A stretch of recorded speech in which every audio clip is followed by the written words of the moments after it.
Alright, what is going on, you lovely ladies and gentlemen of the world? We're ringing in the new year. It's a new year. It's a new me. And so it's past time that I finally sat down and I said, you know what? It's time to sell out. It's time to make a tier list. Well, here you go. Here's the tier list. Here's Nate's tier list of characters that I picked in fighting games. Because, you know, it's kind of a little bit of a meme that I tend to pick low tier characters. And so looking at this list, honestly, it's pretty balanced overall. I feel like, I mean, to be fair, maybe this is remarkably inaccurate. I want you to pick through this with a fine-toothed comb and absolutely rip apart any picks that you think I am completely lying about. I'm completely just, you know, out here delusional about my placement. Now, allow me, firstly, to just kind of give a little bit of a reasoning behind their placing. Well, not necessarily reasoning. But so all of these characters that are here, they're here for when I played the game. So, like, their games, so for instance, Vasaraga is an easy one to pick out here. Vasaraga is not, at least to my understanding, is no longer a bad, oh, Gigas is another one. No longer a bad character in either Grand Blue Fantasy Versus or Tekken 7, respectively. They're very good now. Beerus is another one down here.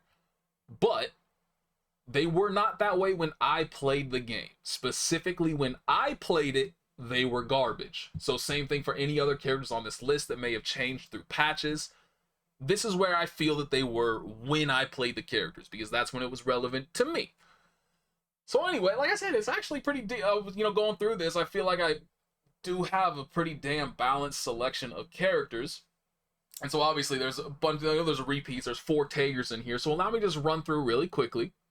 And I'll just tell you each of these characters through the tiers, what game they're from. And then if any I feel are worth expanding upon, I will. So S tier, Street Fighter 4 Sagat. Third Strike, Chun-Li. Tekken 7, Fahkumram. Marvel vs. Capcom 3, Zero. Gordeau from UNIEL. Genjuro from Samurai Showdown. Leo from Exarch Revelator specifically. Shen from King of Fighters 13. Cammy from Street Fighter 5. Wolverine from Marvel vs. Capcom 3. Iron Man and Cable from Marvel vs. Capcom 2. Bison from Street Fighter 4. Makoto from Third Strike. Azrael from Blaze Blue Chrono Phantasma. Daimon from King of Fighters. Should he be an A? Daimon from King of Fighters 14. Feel like he should probably be in B, but whatever. Nova from Marvel vs. Capcom 3. Akihiko from Persona 4 Arena.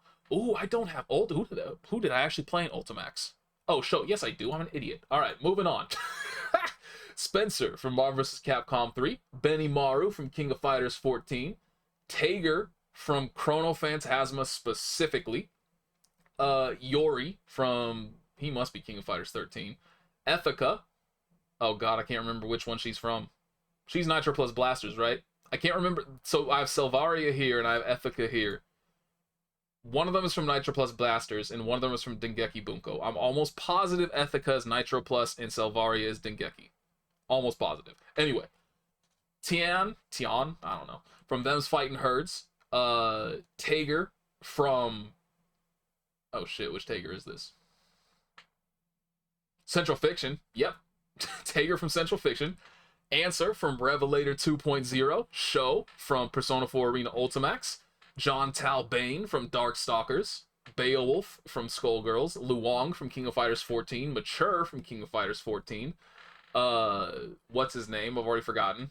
Coma from Melty Blood type Lumina. Tien from Dragon Ball FighterZ. Brian from Street Fighter Cross Tekken. Sure, some people were looking at that like, what the hell are you on? No, that's from Street Fighter Cross Tekken, not from Tekken itself. Clark in King of Fighters 13. Hawkeye in Ultimate Marvel vs. Capcom 3. Eliza, Skullgirls. Blanca from Street Fighter 2. Super Turbo, I believe. Zack from Dead or Alive 3. Hit from Dragon Ball FighterZ. Akuma from Marvel vs. Capcom 3. Selvaria, again, I think from Dengeki Bunko. Christy from Street Fighter Cross Tekken. And now we get down here to the true Nate tier, my collection of terrible characters. So, Wolverine from Marvel vs. Capcom 2. Spawn from Soul Calibur 2. I'm just going to list them both at the same time. Tager, Calamity Trigger. Tager, Continuum Shift. Bang, Calamity Trigger. Necro, Third Strike. Kodokan from Mortal Kombat 10. Nanase, Nanase wasn't that bad, was she? Honestly? She should probably be in C tier, but you know what? It's already set up. I'm not changing it. Nanase from UNIEL. Enkidu. I guess I should probably have a different one from Uniclear too. Can you copy these actually, come to think of it? Like, is there a way, can I do that? Can I just, oh yeah, I can. Copy. And paste. Because honestly, so Enkidu would be, like, Enkidu right on release of Uniclear would be A tier. But I still played him after they nerfed him, and I feel like that nerfed him down to, like, B+-ish tier. So yeah, but Enkidu and Unist, undeniably Nate tier. Vasaraga from Grand Blue Fantasy Versus, terrible character. Little Mac from Smash Ultimate, awful character. Alex at the beginning of Street Fighter V, he is a character that has, not the beginning, but when he was first released as a character, absolutely terrible, worst in the game, fairly undeniable.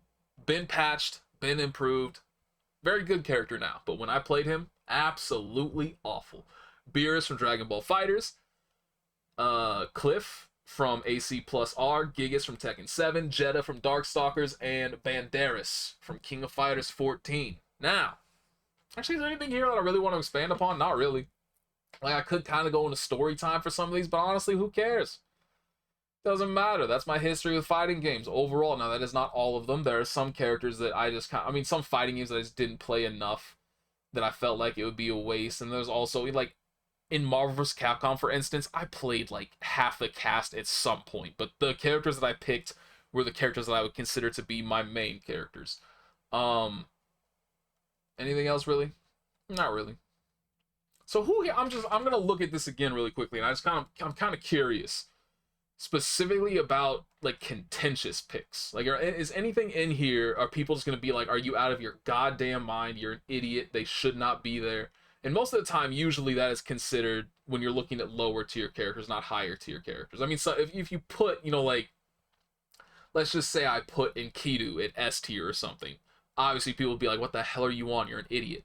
But most of the time, it's usually when you place somebody at a lower tier than you think that people think they deserve. And so I'm trying to look at them to consider kind of, you know, like, what would be, are any of these contentious? And I feel like, honestly, no. Like, I'm pretty sure almost everybody that's down here is pretty widely agreed upon to be garbage. Same thing here. Like, the only one that I could, because Akuma was one of the best assists in Marvel vs. Capcom 3, but that was his main problem. He was basically only a good assist. What about B tier? Not really here either. I guess that's a problem with tier lists, right? The contention comes from disagreements you just can't fathom. I mean, I know this one. I don't even know if anybody even still gives a shit about Melty Blood at this point. But when I said that originally, people were like, he's one of the best characters in the game. Top 3, S tier, for sure. So, that's probably the most contentious pick I have on here overall. I guess this one as well, but, like, kind of the same deal with Melty Blood, who plays them fighting herds. And I just remember when I originally picked her, people were like, yeah, you know you picked the worst character in the game, right? So I don't know if that's actually where she would belong. She didn't feel bad to me. Like, you know, because obviously that's a big difference between, hey, this is the worst character in the game and this is a bad character. They're not necessarily one and the same. And she felt fine to me. It's just, you know, like, learning how some of the other characters worked. It was like, okay, yeah, I can see how she would be, like, she's kind of more limited than what other characters are capable of. But she didn't feel bad. So I feel like I'm, in my extremely limited amount of knowledge about that game specifically, I feel pretty confident that nobody in the game would really be lower than B tier.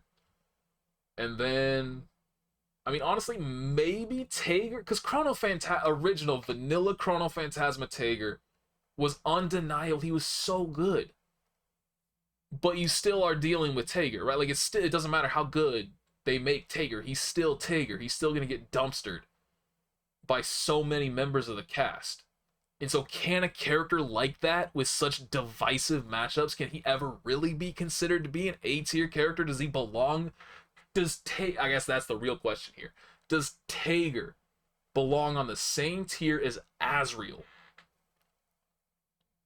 And honestly, no. But the thing is as well that you also have to think about, if I did try to order these by quality, which I figure was just an absolute waste of time to try to do, given that, you know, these are all different games.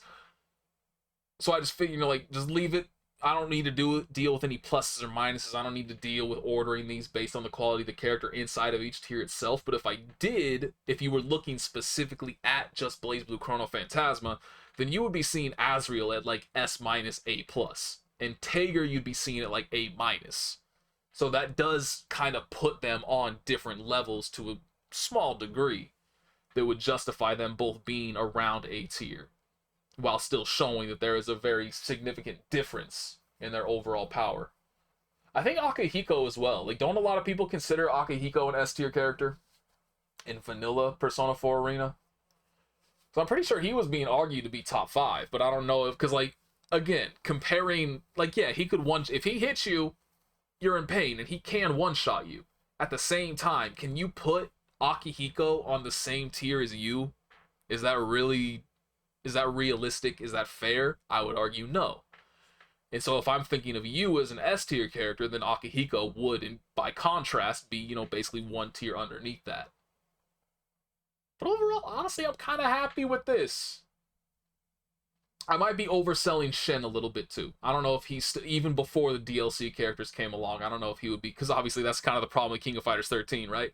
If you look at King of Fighters 13, if you look at a tier list before and after the DLC characters were released, it would basically be, the after tier list would be the same tier list as before, just with one additional tier on top of all of the DLC characters. So Shen would either get moved down, or he would just be S, and everybody else would be like SSS plus or something, or the DLC characters would be SSS plus or something like that. But yeah, either way, I'm kind of satisfied with my placements, without putting, you know, too much thought into it in terms of, you know, like, because if you really had to, obviously you don't make multi-game tier lists for a reason, and so it's difficult to say, you know, a character like Zero, or a character like Sagat, Chun-Li, in their individual games were far more impactful, were far more meta-defining than characters like Genjuro, or Leo, or Shen, you know what I mean? So I guess that would be another benefit of having done, you know, like S plus, S minus. But honestly, I have a limited amount of room. I didn't want to deal with all of that stuff. So either way, I'm decently happy with this. I think I'm satisfied. So I want all of you to pick this apart. Let me know. Do you think, are there any other, actually, what I really want to know, think there are any characters in here that I left off? Because, I mean, like in BlazBlue, I mean, it's kind of the same thing, right? Like I mentioned, I could have, so I had to go, because you can see, you know, the difference in kind of the sizes of them, the quality of the pictures, etc., etc. I had to go find all of these pictures myself. So I could have gone through and gotten a lot more characters, but that was way too many pictures. Obviously, I have a limited amount of space in order to do all this in the first place. I didn't want to go through all that. But so if you think, like, is there any significantly egregious characters that, like, yo, how could you leave them off of this? This character was your life, and you left them off. How dare you? Alternatively, you know, if you think any of these deserve to be somewhere else, if you think I'm an absolute tool for placing any of these characters where I am, I want you to tell me. Argue with me, and I'll argue with you back. I'm curious. Obviously, this is not meant to be a super serious thing. This is not meant to be some, you know, like, super important. I just figured, hey, fuck it. It's the new year. Let's ring it in right. Hope you all had a good time. Hope you're all staying safe. And that's pretty much probably going to be my one and only tier list I ever make. So enjoy it. Thank you for watching. I'm out. Peace.